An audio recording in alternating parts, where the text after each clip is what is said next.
Welcome in, ladies and gentlemen, to episode 20 of Deep in the Novo. Wow, Sudeep, look at us. We've made it 20 episodes right into this great podcast we have here. I'm Novozinsky, joined here, as always, like I said, by Sudeep, Tumma. And today we are going to talk about Bedlam. I mean, it is Bedlam week. Always an exciting time here at OSU. OSU versus OU, the team down in Norman. And this is going to be an interesting matchup because you sort of have an up and down, a rocky season for OU, but definitely things are on the upswing now. And Sudeep, I want you to tell us real quick, this spread is a little interesting. I mean, what is it, 9.5 points? And already there's some low expectations for this OSU team. It is interesting. You talk about a rocky season. It really has been. Sure. It's been... In the beginning, it's the feel of the team, of the feel of the season, where OU came out, and in the very beginning, it looked like they were done. Mm-hmm. It just felt like they weren't the same team. It felt like OSU had this all wrapped up. Texas was struggling, everything's struggling. In the past 4 weeks, OU's been a different team. Mm-hmm. They've really taken off. They've looked really good. Obviously, some of it's against Kansas, Texas Tech, right? You gotta weigh that in. But at the same time, OU's looked a lot better. Guys have come back, and it's interesting. You talk about the spread, man. I think that almost speaks to, it's a betting line, right? And you talk about OU in the national sense. Everyone knows this is a team that always has high expectations, and such high expectations that a first-round playoff loss is looked at as a failure versus OSU, which is just like little brother that, okay, if they make it to the playoffs, just like, oh, wow, look at them. That's that one Kentucky year or that one Baylor year. Yeah. That's how OSU is viewed in the national spotlight. Obviously, we know, and people still want to know that is a very different narrative for this team. But I think that's what it has a lot to do with it. But it just kind of speaks to the national prominence this team has. Totally, yeah. And let's not forget, too, there was a point this season where OU started 1-2. They almost started 1-3.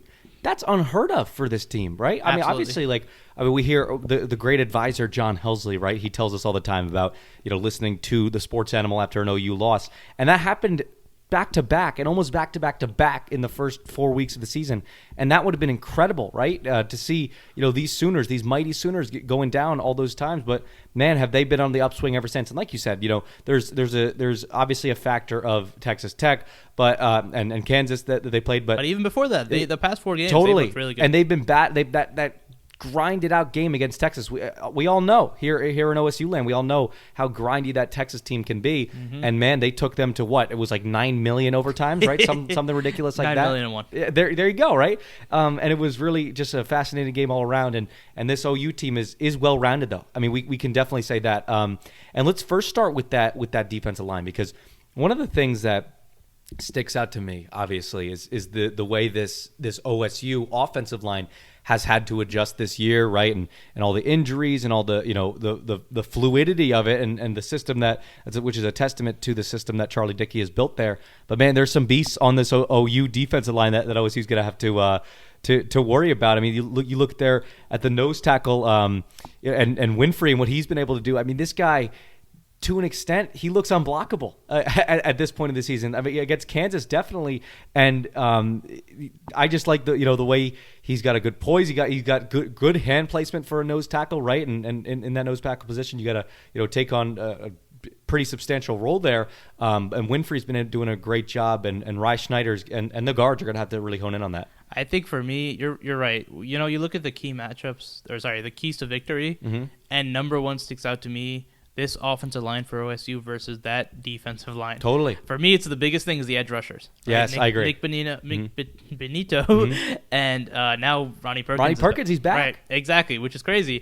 Two power guys for sure. Number 11 on that one side, much more athletic. He's an athletic guy from that rush linebacker spot. He's an impressive talent. Both guys. You got some depth there as well. Isaiah Thomas has filled in well. Sure. He was a very impressive guy. He's having a breakout season. And it gives you that sort of fluidity to rotate in some guys like OSU has. But like I said, that's the biggest storyline for me because you saw Josh Still's struggles last week. And again, like Mike Gundy said, it is difficult to transition from guard to tackle, no question. And he just looked out of place. He really did. At times you talk about bend in an offensive tackle, an offensive lineman. You always talk about the bend and how that is. You know who Josh Stills is, but he was upward. He was standing straight up, getting pushed right back by Wyatt Hubert. It was not great. And then when Tevin Jenkins went down, it was obviously terrible on that side. And that's a big question. Is Jake Springfield going to be back? Is he going to be able to block on that side? Is Tevin Jenkins? I mean, we know who Tevin Jenkins is. We know that he will hold his own, obviously. Sure. But still, you're going against impressive guys. And, you got, like you talk about with Winfrey, you got a bunch of guys on that defensive line that have really gotten after the rusher. For all these things that this defense has done, that pass rush has been important for sure. And it's like, even though you got a weaker secondary in the back, it starts there. Even no matter how, I mean, it goes hand in hand. Pass rushing and secondary cornerbacks go hand in hand. You can't have one without the other, right? Mm-hmm. Your pass rush helps your cornerbacks. Your cornerbacks help your pass rush. And if you don't have pass rush, your cornerbacks, doesn't matter how talented they are. Yeah. If you don't have cornerbacks, I mean, if you have pass rush but you don't have cornerbacks, it really goes hand in hand, is my point. But it starts up there. If Spencer Sanders has no time to throw, even no places to run through and create plays, or to, just do something to stunt this defense, it's going to be a long day for OSU and this offense, which I think is going to be really important. I think so too. And you mentioned there just some of the depth on OU's defensive line there and their defensive front. Isaiah Thomas is a big key. I mean, This is a guy who not only can crash inside, he can crash. He's a great edge rusher too, I think. Right. And he brings that sort of force. And they just got all these different guys, right? And Ronnie Perkins is huge coming back. He's been awesome since he came back. Already making an impact. And I remember, I believe it was marijuana related that he was out for all this time, and that was really interesting. But this is a guy who's back and he has hit the ground running. There's no adjustment period there. I remember OU Twitter was pretty darn celebratory when this guy was coming back, and rightfully so. And he has been an impact player already. And man, this OU defensive line is going to be they're going to put on a show, and I think outside of you look at West Virginia, you look at some of these other defensive lines that OSU's had to go against. Heck, even Kansas State was a pretty big test for them. I think with Wyatt Hubert and some of these other guys, Wiley, right? Right. Yeah, definitely. There's talent there, right? But man, OU, the way they recruit, the way Alex Grinch has definitely been able to recruit over the past couple of years, has been outstanding, and they're finally starting to get some of those defensive recruits to fall through too. Yeah. And they're developing. Not only that, they're developing into really solid players. So it's going to be a huge test for them. Yeah, you talk about the size and the prototypes of what they're looking for. They're definitely filling the mold with all those guys, right? Sure. And that's been so impressive. They're big up there, and that is really where it starts. And that's why that Kansas State game had a different feel to it. Sure. With Tevin Jenkins being hurt, obviously a little bit, but Josh Sills to that side, Jake Springfield being missing. That's where you really felt panic for the first time. You felt some of that in the Tulsa game, but they figured it out by the second half. Yeah. And it's not, and they made adjustments, right? They kicking Tevin Jenkins back to right. They made it work. But in this game, it just felt something was definitely off, right, with that offensive line. And like you said, they've lost so many guys this entire offseason. Starting with Dylan Galloway. I mean, that feels like an eternity ago. It's Holy like, crap. Yeah, it's when you think about who's still on this team or who they've lost, my mind doesn't even stretch that far. I don't even think Bryce Bray. I don't even think Jacob Farrell. No, not at all. I think Hunter Woodard, I think Hunter Anthony and Cole Birmingham, right? Yeah. That's how far my mind goes. And I mean, you think about how many guys they've lost, and the breaking point was Jake Springfield going on. That's where you really felt the difference, which is pretty impressive for Charlie Dickey. But at one point, you just look there and you think, okay, how many more guys can OSU lose? If you're OSU, you're thinking, how many more guys can we lose? Yeah.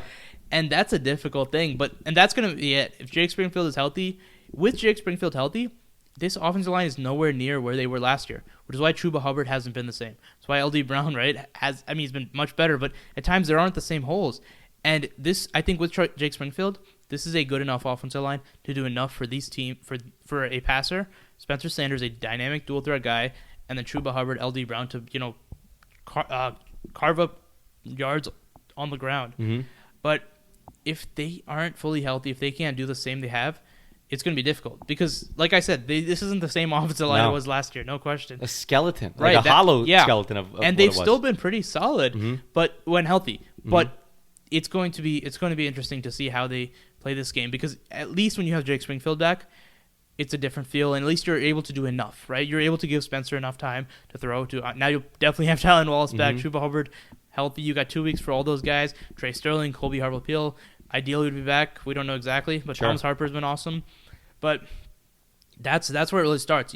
I mean, we barely mentioned Colby, right? Yeah. Because those guys in the back end, you can replace them. You're deep there.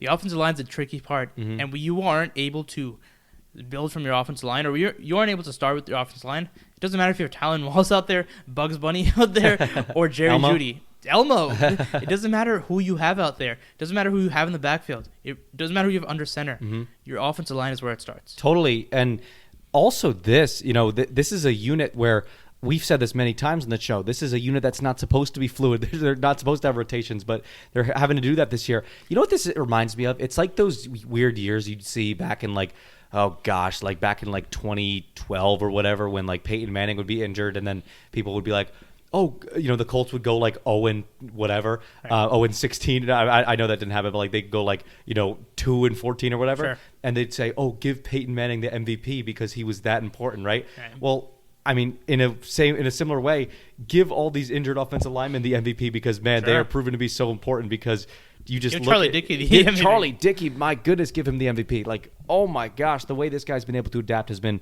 outstanding, and man, it's gonna be such a key against this OU team.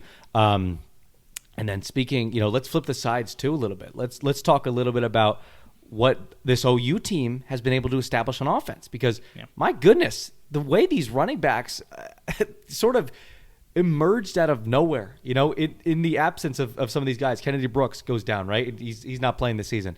People graduate. Trey Sermon out to Ohio State. Trey Sermon, yeah. It just dropped like flies. It really did. Literally dropping like flies. And the past couple of years, you've seen some of this happen, and you've seen some of these guys replacing and reloading on this OU running back front. So tell me a little bit about TJ Pledger and what you like from him. For me, it's Ramondre Stevenson, Totally. Who's since coming back, he's been the guy. Yeah. He's been an impressive guy. For weeks, I thought, okay, TJ Pledger, man, look at him from the very start. But you're right. This team has been so fluid in that running back room. And honestly, that's where it starts. You talk about the dynamic offense that Lincoln Riley has. It starts because of the run game. And early on, you didn't see that. Forget the fact that there was a redshirt freshman, any sort of new, inexperienced quarterback there. You didn't have that same dynamic run game that you normally do. Even when Rodney Anderson went down, you had Trey Sermon and Kenny Brooks both go for 1,000 yards, if my numbers aren't mistaken. It was that sort of thing. But Ramondre Stevenson coming back was big. Huge. I like TJ Pledger. I do. And I think there's a good dynamic between the two, who are now becoming more like a 1-2 punch, but they're deep. They use a couple of guys for sure. Let's start with Stevenson. He's like a bowling ball. Yeah, he's been incredible. He reminds me a little bit of Derrick Henry for sure. He's not the same dynamic guy. He's not the same speed, not the same size. Definitely no one's the same size, but he's got some of that sort of game. The power, man. Right, yeah, he's got a little bit of that jump cutness and then that power for sure. He's built so fast. He bursts upfield he's much faster than you would think. And then he's got some little spin moves and a little bit of elusiveness there, but he's so powerful, and it opens up the field. Good vision, all the balance, amazing balance. Where do they get these guys? Right? Where did this guy come from? Yeah, it's just he comes out of nowhere. It's crazy. And then TJ Pledger has got a lot that elusiveness, a lot more speedy, and a little bit he's not the complete opposite, but he's got a little those traits, and it's a good 1-2 punch. And I think that's where it starts for this team, getting it back on. Obviously, getting Spencer Rattler more experience, which he hasn't had at all. Also, practice time, it's not the same practice time for any team in the nation, right? So you saw so much rust for so many teams early on. They're figuring out the receiving core. Guys, this is obviously not the same receiving core. You don't have the same Hollywood Brown or CeeDee Lamb or any of those dynamic guys. I believe their tight end retired. Yeah. You had so many different things going on, trying to figure it out. And regardless of the record, they lost a couple of games, but it felt like they lost all their games. I think so too. Right? Yeah. It had that sort of feel. And now it starts with the run game. That's where you start, because since that's really been emerged, they've really become this dynamic, dangerous team. Yeah, Stevenson's been fantastic lately, and like him coming back is incredible, right? Right. And then you look at sort of the beginning of the season and what Pledger was able to do, filling in that role, right? This going a little bit back a couple weeks, like right back to that Texas week, right back to some of these other weeks, even that Iowa State game, he had a really good game.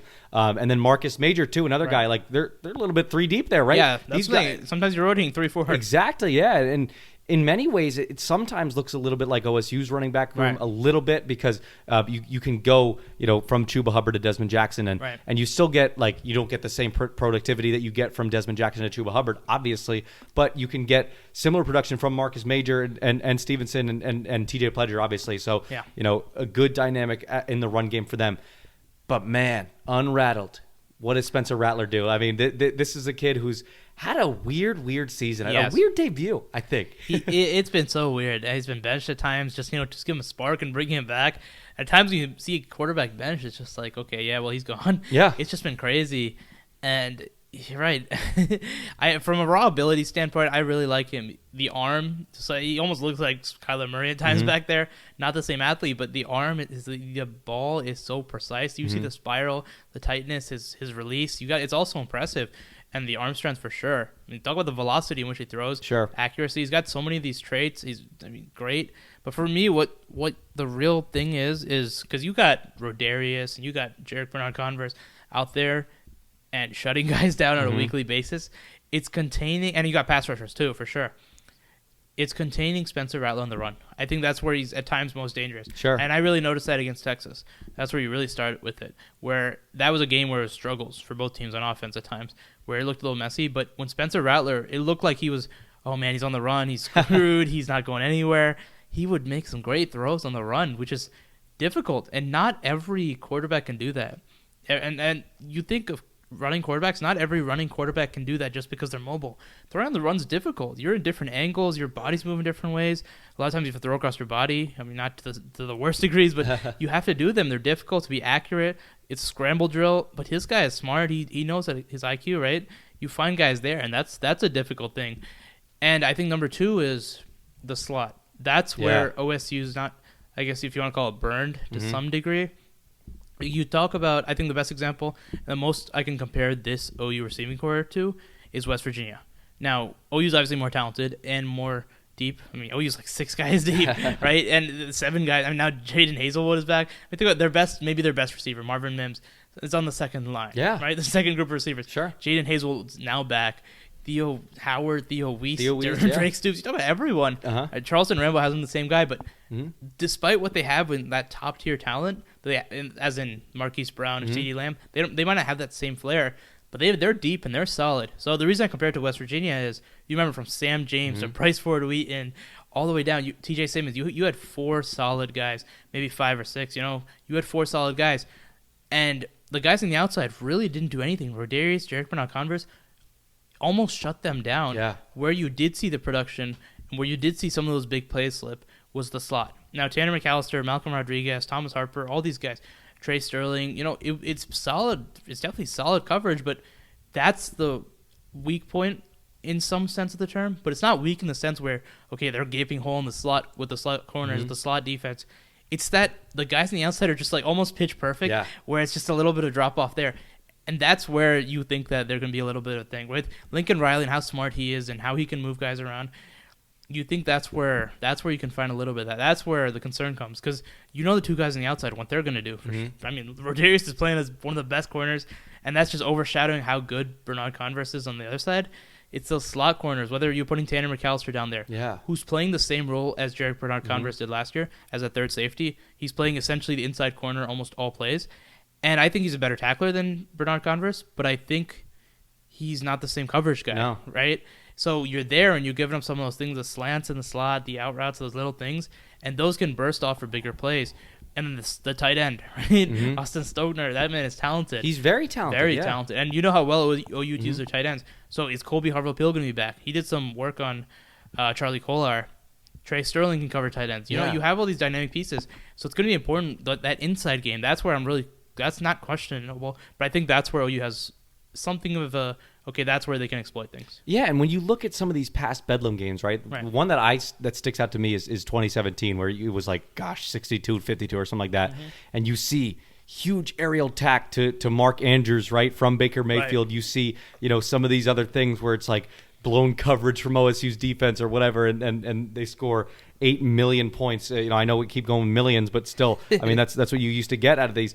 But this one this has a different feel to it, right? Where it's going to be a lot of it's going to be a grinded out inside leverage type of deal where these slot receivers are going to have to get sort of that, and that's their strong suit, I think, right? And I think so. And when you look at some of these weapons too, it's very similar to West Virginia. I agree because Yeah. it's like maybe we won't see as many slants as we Sure. did against West Virginia, but I think we're going to see a lot of these crossing routes. Yeah. You know? Deep crossing routes, Yeah, drive deep- routes, yeah. all these things. And it's going to be a lot more vertical where Jared Dagey didn't have the prowess to throw it down the Exactly. ball. But OU does. So I'm really curious what Jim Knowles' scheme will be this game because he's been so good at game planning and finding the weakness week to week, right? And then third down, he's been great, obviously. A lot of it comes down to the talent. A lot of it comes down to, like we broke down on the film room last week, the stunts there, Sure. the concepts, the ability to either bring pressure or just know what you're playing and know what the weakness is. Have so many free rushers, get guys on one-on-one matchups.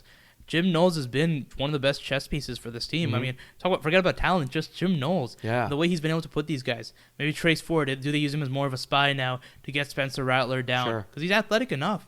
Hasn't had a lot of rushing yards this year, but he's an athlete. He can run for yards. He's dynamic when he gets out the pocket. I think he ran for a touchdown against Kansas. He can either do that. He can find guys when he's on the move. He's a smart guy, and that's what I'm most interested to see. How is Jim Knowles? What is he going to find in this offense where he can find an advantage? Because he seems to do it every single week, even when you think there is none. I think so too. And you, like you said about in comparison to these West Virginia, or excuse me, the comparison from these OU wide receivers to the West Virginia ones, it's guys that are just solid, man. Yeah. It's guys, in years past, you said it, they had Hollywood Brown, they had all these other great receivers that came through OU, but this year, it's just a bunch of solid guys, right? Even Drake Stoops every once in a while can step up and be their best receiver in any given week. Theo Weiss, man, Charleston Rambo. I mentioned Drake Stoops, Howard too. All these different receivers, and Hazelwood's coming back. Right. I mean, that's My a big goodness. thing. I mean, you talk about that 62-56 game. That was just a different feel where there was or you talk about that. That's exploitation everywhere. Now it's really a lot more like pick and shoots. Right. It is chess. And it's not Rodarius covering Sam James or not Rodarius covering that one guy. Because who is that one guy? Guys are constantly coming in and out. The formations are going to be flipped. Sometimes they go a little bit heavy with the tight ends and the multiple running backs. There's just so many things with this offense. And that's one of the big challenges. But Jim Knowles had 2 weeks. And he's the defensive coordinator. A professional one. There he is. Yeah, I mean, he is the man. He's been, proven to be the man many, many times this season. I think Jim Knowles might scheme something up well, but time will tell when we see this OU game coming this Saturday. So a lot of the hypotheticals, too, are this. There's a lot of storylines going into this game. You know that. And sometimes we like to stay away from the storyline nonsense, but you got to talk about it, right? You got to talk about, when you talk about this Bedlam rivalry, you got to talk about Mike Gundy's record against OU. If OSU loses, what do you think the reaction will be? What do you think the reason would be for OSU losing? Let's start there, actually. Sure. And then we'll get to more hypotheticals afterwards. I think it's hard to always pinpoint because so many things could go right or wrong. But I think a big thing, 2 things come to my mind. One, the offensive line isn't able to block. Totally. 2, the turnovers. Is Spencer Sanders going to fall into that sort of thing? I think he looked a lot better at Kansas State, and we talked about the importance and how strong he was mentally, right? There were so many plays where he could have ran and taken a big hit. He just slid. Yeah. Maybe that's one play of that. But there's so many times, multiple times I can remember, where he's scrambling out of the pocket. Instead of trying to run or force a bad pass on the run, he just throws it away. Simply, I have never seen that from him. No. It was smart, intelligent, maturity. And that's why I don't see the turnovers coming, but you never know, right? No. You could throw 20 great passes, but one bad one, and it's a turnover, and that will bite you all the more. Texas, how many times were they able to drive 6 plays, 60-plus yards? That offense was driving, despite going against Joseph Stein, that tenacious defensive line. But still, 4 turnovers, and you're given great field position, and you lose. Yeah. That's what I'm saying, and that's the big thing. I think offensive line will be big. Obviously OSU's defense is legit. We know that. They've gone against some great offenses.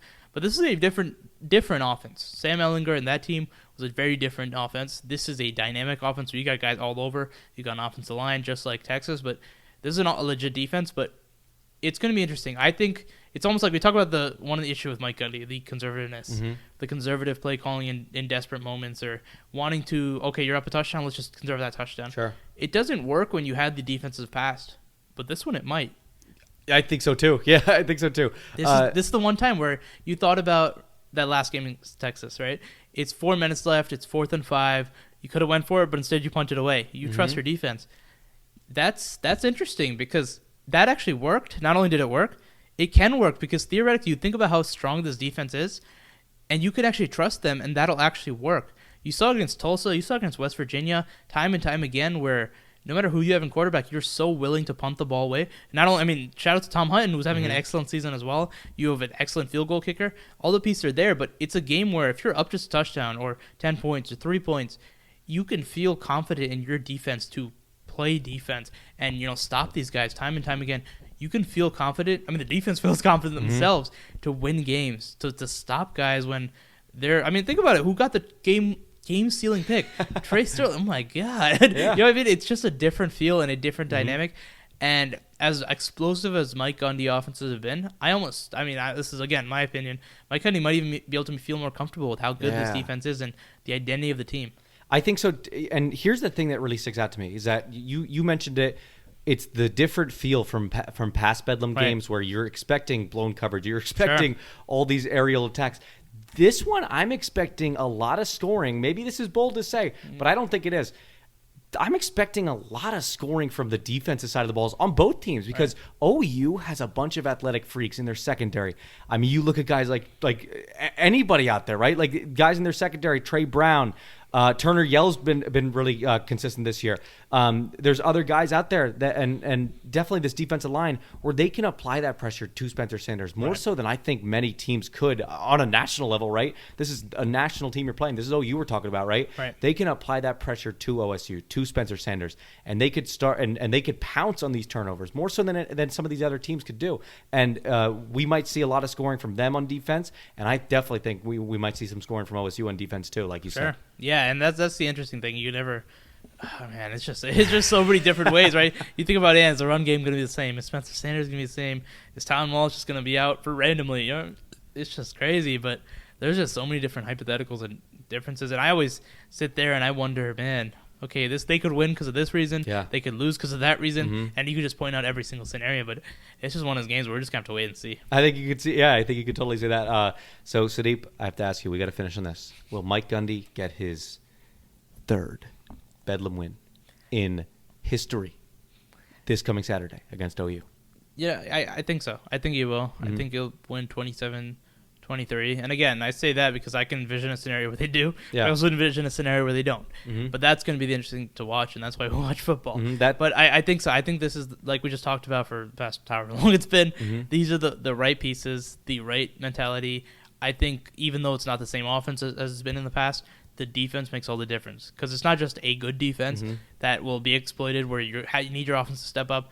It's the type of national SEC-type defenses that have been, like, they've clawed at teams where it's like in the Big Ten where two high-powered offenses might go at it, but they might be at Penn State and Ohio State where it ends up 20, 30 points because just how dynamic a defense is. And a defense like OSU can really change the complexion of the game. While they don't grab a lot of turnovers, they stop you. They play field position. And Mike Gundy's really, this is what I keep saying week in and week out, as good as the defense has been, and there's no knock on the defense at all, Mike Gundy is the one, obviously it wouldn't be, Mike Gundy is the one fueling this defense. He's allowing them, by playing the field position, by playing it smart, by playing field position, by playing that, that ball control type of style in some degrees, where you say, okay, offense, even though there's a good chance we get it, let's play that field position, get the ball back, be safe, and make smart decisions, and it's working.